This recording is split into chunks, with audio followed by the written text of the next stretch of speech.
अस्सलामुअलैकुम। उम्मीद करता हूँ आप सब खैरियत से होंगे। अभी मैं अबरार भाई मुस्लिम डे वाले की वीडियो देख रहा था, जिसके अंदर उन्होंने अब्बास हैदर नामी शख्स की एक वीडियो चलाई और उन्हें बताया कि ये वो शख्स हैं जिसके इंजीनियर मोहम्मद अली मिर्ज़ा साहब और कैसा महराज साहब, इसके अलावा बाकी जो स्कॉलर्स हैं उनके साथ सेशंस रिकॉर्ड हो चुके हैं। तो आप समझ लें कि एक तरह की ऑडियंस उसके चैनल के साथ अटैच थी, ये हमारी वाली। तो उन्होंने जो एक नया बयान जारी किया है जिसका उन्होंने कहा कि भाई मुझे कोई इख्तियार नहीं है कि मैं कादियानी को काफिर कहूँ, यानी कि मैं कादियानी को काफिर नहीं समझता, वो मुसलमान है। यानी कि वही गांधी साहब वाली सोच के ठीक है उन्होंने कुफर किया है, लेकिन हमारे पास कोई इख्तियार नहीं है कि हम उनको एज ए काफिर ट्रीट करें या फिर काफिर उनको कहें। हम अमूमी तौर पर अहमदियों को कादियानी कह देते हैं, लाहौरी कह देते हैं और बेबहा उनके लिए गलत अल्फाज इस्तेमाल करते हैं, लेकिन मैंने उन्हें अहमदी कहना ही मुनासिब जाना। उसकी वजह यह है कि वो खुद को अहमदी कहते हैं और ये हर इंसान का हक है कि जो नाम वो अपने लिए पसंद करता है उसे उसी नाम से बुलाया जाए। और उन दो अल्फाज के मजमूए अहमदी मुसलमान में दूसरा लफ्ज़ मुसलमान था। जी हाँ, मैं अहमदियों को मुसलमान समझता हूँ, या कम से कम मैं उन्हें गैर मुस्लिम या काफिर या मुर्तद या मुल्हिद इस तरह की कोई चीज़ नहीं समझता। तो जावेद अहमद गांधी साहब की इसी बात का इंजीनियर मोहम्मद अली मिर्ज़ा साहब ने आज से काफ़ी साल पहले जवाब दिया था। तो मैं चाहता हूँ कि पहले आप इंजीनियर साहब का वो जवाब सुन लें, बाकी बात हम बाद में करते हैं। ये कहते हैं कि अब दुनिया में कहीं पर भी कोई भी शख्स अगर कलमा गो है, उसके अकायद खा कुछ भी हैं, वो कलमे से आगे कुछ लगाता है, वो कलमे से पीछे कुछ लगाता है, वो कलमे के दरमियान कुछ लगाता है, लेकिन अगर वो अपने आप को मुसलमान कहता है तो उसको काफिर करार देने का हक किसी को भी नहीं है, किसी भी सूरत में। इसके बारे में अली भाई आपका क्या कहना है? पारसी तो मैं एग्री करता हूँ। एक बंदा अगर पढ़ता है ला इलाहा इल्लल्लाहु मुहम्मदुर रसूलुल्लाह अलीयुन वलीयुल्लाह या अबू बकर वलीयुल्लाह, तो ज़ाहिर है उसको काफिर तो नहीं कहा जा सकता जब तक वो कलमात कुफर बोल ना दे। आपने किसी की गलती को इंटेंसिफाई तो करना है ना, आइडेंटिफाई करना है कि उसकी इंटेंसिटी कितनी है।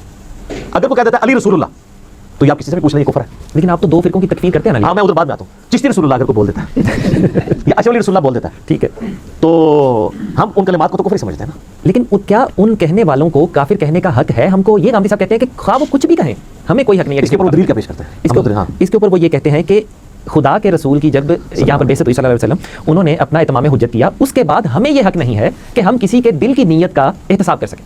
ज्यूरिस्डिक्शन वो इसके लिए लफ्ज़ इस्तेमाल करते हैं। Exactly. जब कभी भी जुडिशरी में कोई मुकदमा जाता है तो सबसे पहले ये तय होता है कि ये मुकदमा सुन भी सकती है अदालत के नहीं। Exactly. हाँ जी, तो वो हमें भी ये कहते हैं कि जी आप लोग ये मुकदमा सुन नहीं सकते, इस मुकदमे को सिर्फ एक जज सुन सकता है, वो वक्त का पैगंबर है जिसको वही की तईद हासिल है।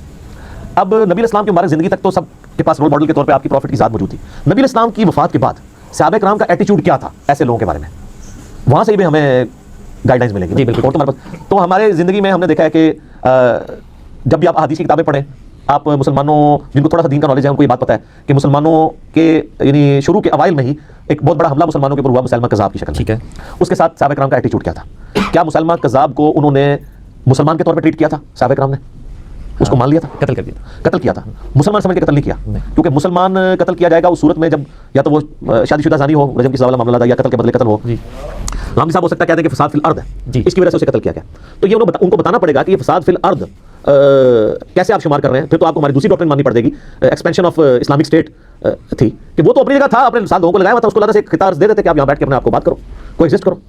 नबी इस्लाम के हमारे ज़माने में भी उसने खत लिखा था, आपने साहब फरमाया था कि मैं एक पेन भी अगर कहोगे ना ये भी मैं तुम्हारे साथ शेयर नहीं करूंगा। ठीक है, तो आपने अपना वाज़ेह एटीट्यूड दे दिया। मेरा एक मासूमाना सवाल है, जब एक झूठा पैगंबर डिक्लेयर हो जाता है, उसके मानने वाले क्या मुसलमान डिक्लेयर होंगे? नबी इस्लाम को जब मुसलमान कज़ाब ने खत लिखा था तो आपने साहब को ये बताया था कि हमारा इससे इल्मी इख्तिलाफ है, ये भी मुसलमान है हम भी मुसलमान है, ये बताया था?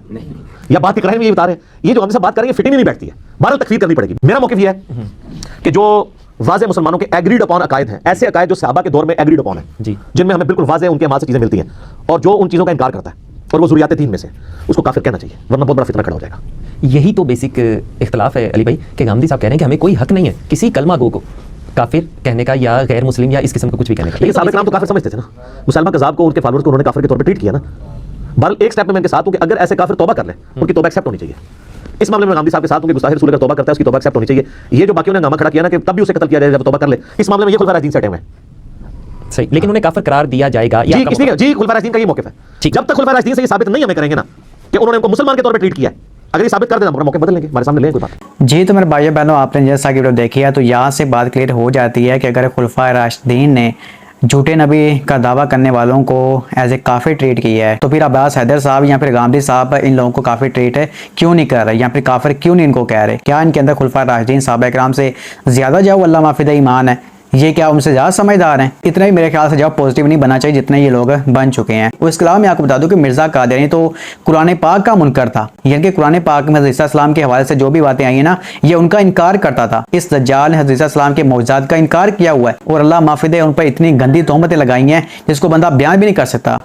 यहाँ पर कुछ हवाले में आपको देता हूँ। मिर्जा कादियानी हजरत ईसा अलैहिस्सलाम के हवाले से कहता है कि इनको झूठ बोलने की आदत थी। इसके अलावा ईसा अलैहिस्सलाम ने 25 साल कारपेंटर का काम किया था। इसके अलावा हजरत ईसा अलैहिस्सलाम की जो नानी और दादी थी ना, ये तवाइफ थी, नाउज बिला सफ़ुल्लाह। और ये गुस्ताख शख्स कहता है कि सलाम की जो वालदा हज़रत मरियम है ना, ये शादी से पहले अपने मंगेतर के साथ नाजायज़ ताल्लुकात रखे थे और वहीं से जाओ आप समझ के हामला हो गए थे। यानी कि कुरान पाक में बताया जा रहा है कि वो बगैर बाप के पैदा हुए। वो सईदा मरियम अलैहिस्सलाम ये पाक औरत थी, लेकिन ये जो बदबख्त शख्स कह रहा है कि वो तो उन्होंने अपने मंगेतर के साथ मुंह काला किया था। नाउज बिला सफ़ुल्लाह। इस कादियानी दज्जाल के ऊपर अल्लाह पाक की लानत, अल्लाह के फरिश्तों की लानत और हर लानत करने वाले की लानत, जिसने हज़रत ईसा अलैहिस्सलाम के वास्ते इतनी बड़ी गुस्ताखियां की हुई हैं।